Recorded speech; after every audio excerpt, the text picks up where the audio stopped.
দর্শকদের চমৎকার একটা ওয়েদার আজকে দারুণ একটা খেলা হবে।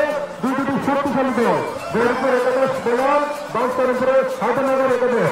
সকল দর্শকদেরকে আরো একবার আমরা স্বাগত জানাচ্ছি। চমৎকার একটি ওয়েদারে আজকে খেলা হবে। সবাইকে আন্তরিক শুভেচ্ছা এবং অভিনন্দন।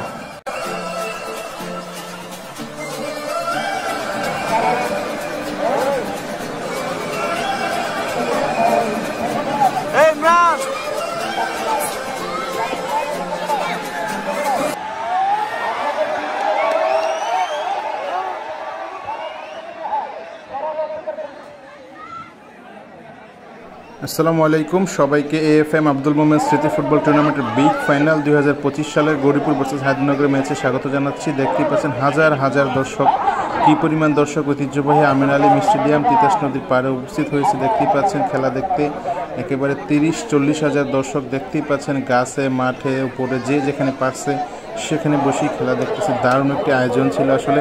উপচে পড়া দর্শক, একেবারে জনস্রোত, একেবারে মানুষের হাজার হাজার মানুষ, যেই কারণে আমাদের আসলে একটু প্রবলেম হয় পুরো আয়োজনে সফলভাবে সম্পন্ন করতে।